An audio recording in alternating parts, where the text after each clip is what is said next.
Hello दोस्तों, कैसे आप लोग। तो आज की वीडियो में पढ़ने वाले हम क्लास 10 के मैथ के प्रश्नावली 7.3 का क्वेश्चन नंबर 3। इसके पिछले वीडियो में हमने इसके पिछले सभी चैप्टर को बहुत अच्छी तरीके से पढ़ा है। आपको इसका लिंक डिस्क्रिप्शन में मिल जाएगा, आप वहां जाकर के देख सकते हैं। तो चलिए शुरू करते हैं। तो आज इस वीडियो में हम पढ़ेंगे प्रश्नावली 7.3 का क्वेश्चन नंबर 3। क्वेश्चन है कि शीर्ष 0,-1, 2,1 और 0,3 वाले त्रिभुज की भुजाओं के मध्य बिंदुओं से बनने वाले त्रिभुज के क्षेत्रफल ज्ञात कीजिए और इस क्षेत्रफल का दिए हुए त्रिभुज के क्षेत्रफल के साथ अनुपात ज्ञात कीजिए। बहुत ही आसान क्वेश्चन है। यहाँ पर पहले हमें एक त्रिभुज का शीर्ष दिया हुआ है। पहले हम एक त्रिभुज बना लेते हैं। यहाँ पे हमारे पास एक त्रिभुज का शीर्ष दिया हुआ है। अब इस त्रिभुज को हम शीर्ष का नामांकन कर लेते हैं। ठीक है, तो हमारे पास जो निर्देशांक है, पहला निर्देशांक है 0,-1। ठीक है, दूसरा निर्देशांक है 2,1 और तीसरा निर्देशांक है 0,3। ठीक है, अब हमें कह रहा है कि इसके मध्य बिंदु जो है उसको मिलाने पर एक त्रिभुज फिर से बन रहा है और उस त्रिभुज का आपको क्या करना है कि वो जो त्रिभुज बनेगा उस त्रिभुज का आपको क्षेत्रफल निकाल करके और फिर से उस त्रिभुज के क्षेत्रफल और ये इस त्रिभुज के क्षेत्रफल का अनुपात ज्ञात करना है। तो पहले तो इसका मध्य बिंदु सूत्र से हमें ये सभी बिंदुओं को निकालना पड़ेगा, क्योंकि हमें क्वेश्चन में ही कहा जा रहा है कि इस त्रिभुज के मध्य बिंदु से बनने वाले त्रिभुज का क्षेत्रफल हमें निकालना है। तो पहले तो इसके सभी भुजाओं के मध्य बिंदु हमें निकालना पड़ेगा। तो ये जो मध्य बिंदु इसका बन रहा है और इस मध्य बिंदु को जब हम मिलाते हैं तो फिर से एक त्रिभुज बन रहा है। ठीक है, इसके शीर्ष को नामांकन कर लेते हैं। इसको हम रखते हैं P, Q और R। ठीक है, तो सबसे पहले हम इसके भुजा बड़ी वाली त्रिभुज जो है उसकी भुजा AB, BC और CA, इस तीनों का जो मध्य बिंदु हम निकालेंगे वही उसका मध्य बिंदु जो है ये छोटे वाले त्रिभुज के शीर्ष का निर्देशांक बनेगा। तो पहले हम इसको लिख लेते हैं। तो यहाँ पर हम लिखेंगे कि त्रिभुज ABC में A 0,-1 है और B 2,1 है और C 0,3 तथा बिंदु P, Q और R भुजाएं AB, BC और CA का मध्य बिंदु है।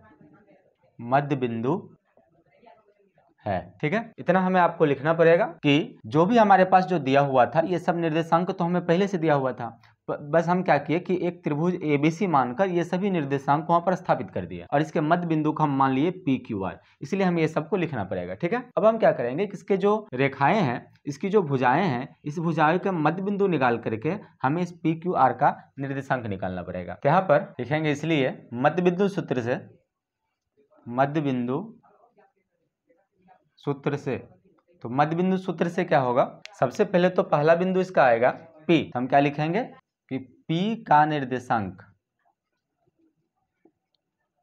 तो P का निर्देशांक क्या बनेगा, AB का मध्य बिंदु।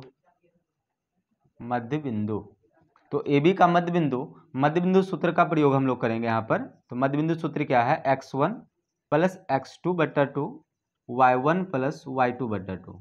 ठीक है, अब यहाँ पर देखिए कि हम यहाँ पर A और B का निर्देशांक ले रहे हैं। तो A और B के लिए पहला जो होगा ये x1 y1 हो जाएगा और दूसरा को हम x2 y2 मान लेंगे। तो यहाँ पर x1 का मान है 0 और x2 का मान है 2, बटा में आ जाएगा 2। y1 का मान है -1 और y2 का मान है 1, फिर बटा में आ जाएगा 2। अब यहाँ 2/2 और इसको जब हम माइनस करेंगे तो 0/2। अब यहाँ आ गया 1,0, क्योंकि यहाँ तो 2 से 2 कट जाएगा और 0 को हम 2 से भाग लगाएंगे तो ये भी 0 ही होगा। ठीक है, तो हमें पहला निर्देशांक निकल गया। इसी प्रकार हम तीनों निर्देशांक निकालेंगे। तो फिर लिखेंगे कि पुनः अगला है Q का निर्देशांक। Q का निर्देशांक, इसमें हमें सूत्र नहीं लिखना है, यहाँ पर डायरेक्ट मान बैठा देंगे, क्योंकि अब यहाँ Q जो होगा वो किसका मध्य बिंदु होगा, तो Q है BC का मध्य बिंदु। यहाँ लिखेंगे हम BC का मध्य बिंदु। तो B और C का मध्य बिंदु, BC भुजा का मध्य बिंदु निकाल रहे हैं। यहाँ पर B और C है, तो पहले यहाँ B है, इसके लिए आपको B जो होगा x1 y1 होगा और C x2 और y2 होगा। ठीक है, तो यहाँ पर सूत्र जो हमारे पास है x1 + x2 है। तो x1 हमारे पास 2 और x2 है 0, तो फिर से क्या होगा यहाँ पर कि 2 + 0 बटा में 2। उसके बाद y1 1 है और y2 3 है, तो यहाँ पे होगा 1 + 3 और बटा में 2।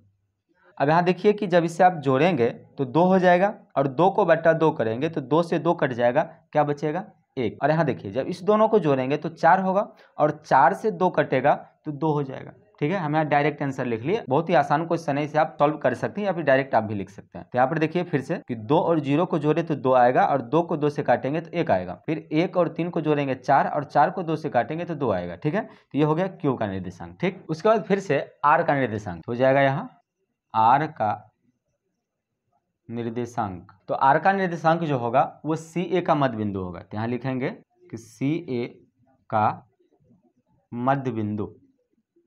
ठीक है, तो फिर से यहाँ पर C और A, तो C जो है यहाँ पर x1 y1 हो जाएगा और A जो है वो x2 और y2 हो जाएगा। ठीक है, तो x1 का मान 0 और x2 का भी मान 0, तो यहाँ पर क्या हो जाएगा 0 + 0 बटा में 2। फिर y1 का मान 3 और y2 का मान जो है -1 हो जाएगा 3 -1, क्योंकि आप प्लस माइनस माइनस हो जाएगा तो -1 डायरेक्ट लिख देते हैं। अब आगे आ जाएगा, आप फिर से देख लीजिए कि 0 और 0 को जोड़ने पर तो 0 ही होगा और 0 को 2 से भाग लगाएंगे तब 0 होगा। उसके बाद ये 3 में से 1 माइनस करेंगे तो 2 मिलेगा और 2 को 2 से काटेंगे तो फिर से 1 मिलेगा। तो इसका निर्देशांक आ गया 0,1। ठीक है, तो पहले हम इस सबको यहाँ पर स्थापित कर लेते हैं। हमारे पास P का निर्देशांक क्या निकला है 1,0, यहाँ हम लिख लेंगे 1,0। उसके बाद Q का निर्देशांक क्या आया 1,2, यहाँ लिख लेंगे 1,2। R का निर्देशांक आया 0,1, ये हो जाएगा 0,1। अब जो हमें क्वेश्चन में कहा जा रहा है कि दो जो त्रिभुज हमारे पास दिया हुआ है, ये दोनों त्रिभुज का क्षेत्रफल निकालकर उसका अनुपात निकालिए। पहले हम बड़ी वाले त्रिभुज का क्षेत्रफल निकालते हैं, फिर दूसरी छोटी वाले त्रिभुज का क्षेत्रफल निकालते हैं। ठीक है, यहाँ पर हम लिखेंगे कि इसलिए त्रिभुज ABC का क्षेत्रफल, तो आप सबको पता है कि त्रिभुज का क्षेत्रफल क्या होता है। यहाँ पर हम लिख लेते हैं 1/2 x1 y2 - y3 plus x2 y3 - y1 plus x3 y1 - y2। ठीक है, अभी सभी मान को यहाँ पर स्थापित कीजिए। तो यहाँ पर देखिए कि जो बड़ी वाली त्रिभुज है ABC, इसमें आप क्या रखेंगे, पहला जो आएगा A उसमें हो जाएगा x1 y1, दूसरा बिंदु जो होगा B इसमें आ जाएगा x2 y2। इस B के निर्देशांक को हम इस साइड में लिख लेते हैं, समझना आसान हो जाएगा। 2,1 है, तो यहाँ पर इसे हम साइड में लिख लेते हैं 2,1। ठीक है, यहाँ पर था तो दोनों यहाँ पर मर्ज जैसे लग रहा था कि एक जैसे लग रहा था, इसलिए यहाँ पर लिख लिया इसे। ठीक, तो अब देखिए कि B जो है इसे हम मानेंगे x2 y2 और C है इसे हम मानेंगे x3 y3। ठीक है, अब इस सभी मानों को यहाँ पर स्थापित कर लीजिए। ठीक है, अगर आपको इससे निकालने में दिक्कत होता है तो आप यहाँ पर सभी मानों को पहले लिख लीजिए और फिर उसको एक एक करके उसमें एडजस्ट कीजिए, जैसे हमने पिछले वीडियो में पढ़ा था। ठीक है, यहाँ पर सबसे पहले आ जाएगा 1/2, उसके बाद x1, हमारे पास x1 यहाँ पर देखिए 0 है, यहाँ हो जाएगा 0 × y2 का मान हमारे पास है 1, यहाँ आ जाएगा 1 माइनस y3 का मान है हमारे पास 3 प्लस x2। अब देखिए x2 हमारे पास है 2, तो यहाँ पर रख लेते हैं 2 × y3 जो कि हमारे पास है 3 माइनस y1 हमारे पास है -1। अब देखिए इसका माइनस और सूत्र में माइनस दोनों मिल के आ जाएगा +1। उसके बाद x3 हमारे पास है, यहाँ देखिए x3 0 है, यहाँ आ जाएगा 0 और y1 का मान हमारे पास है -1, यहाँ हो जाएगा -1 और y2 का मान है 1, तो हो जाएगा 1। ठीक है, इस प्रकार इसके मान को आप रख सकते हैं। अब इसे सॉल्व कीजिए, तो हो जाएगा 1/2 इंटू, अब आप देखिए कि 0 यहाँ पर है तो 0 का आप किसी से भी गुना करेंगे तो 0 ही होगा, तो पहले तो यहाँ पर ये 0 हो गया।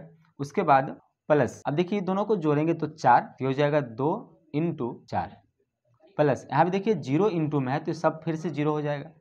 अब आगे आ जाएगा 1/2 इंटू, यहाँ से सब तो 0 ही है, बस ये दोनों हो जाएगा 4 को 2 से गुना करने पर 8 और इसे हम काटे हैं 4 बार में कटेगा, तो यहाँ पर आ जाएगा 4 वर्ग मात्रक या वर्ग इकाई।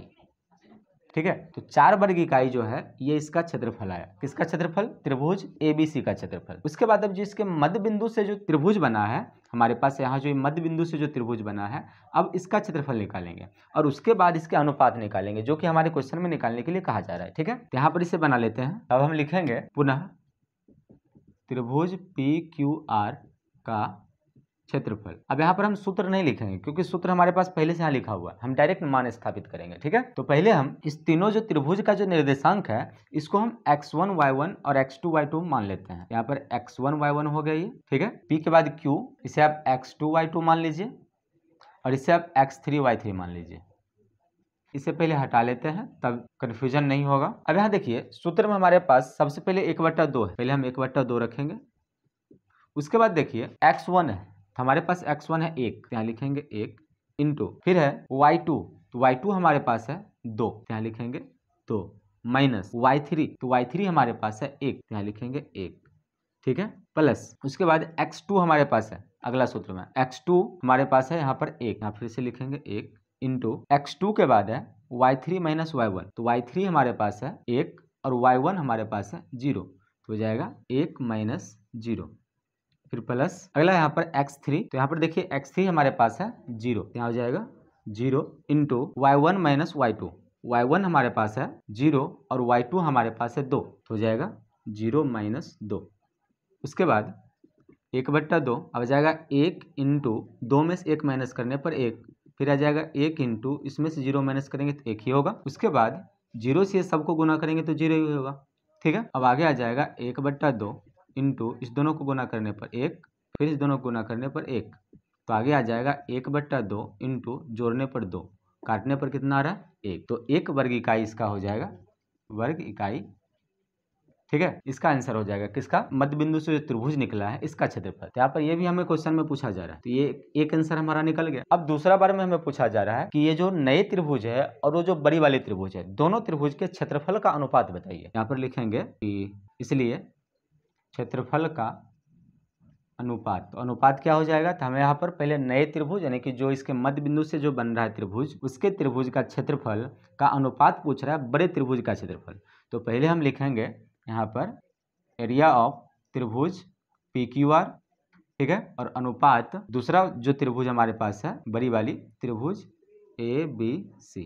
ठीक है, अब यहाँ देख लीजिए कि हमारे पास PQR का क्षेत्रफल आया है 1, यहाँ पर लिखेंगे 1 अनुपात ABC का जो क्षेत्रफल हमारे पास आया यहाँ पर 4, ये आ गया 4, तो ये हो गया हमारा आंसर। ठीक है, तो ये 2 आंसर हो रहा है, एक आंसर ये होगा 1 वर्ग इकाई, दूसरा होगा 1 अनुपात 4। ठीक है, तो इस प्रकार आप इस टाइप के किसी भी क्वेश्चन को बहुत आसानी से बना सकते हैं। ठीक है, आपको वीडियो कैसा लगा हमें कमेंट में जरूर बताइए। यदि आपको वीडियो पसंद आए तो वीडियो को लाइक करें, हमारे चैनल पर नए हैं चैनल को सब्सक्राइब जरूर करें। Thank you for watching.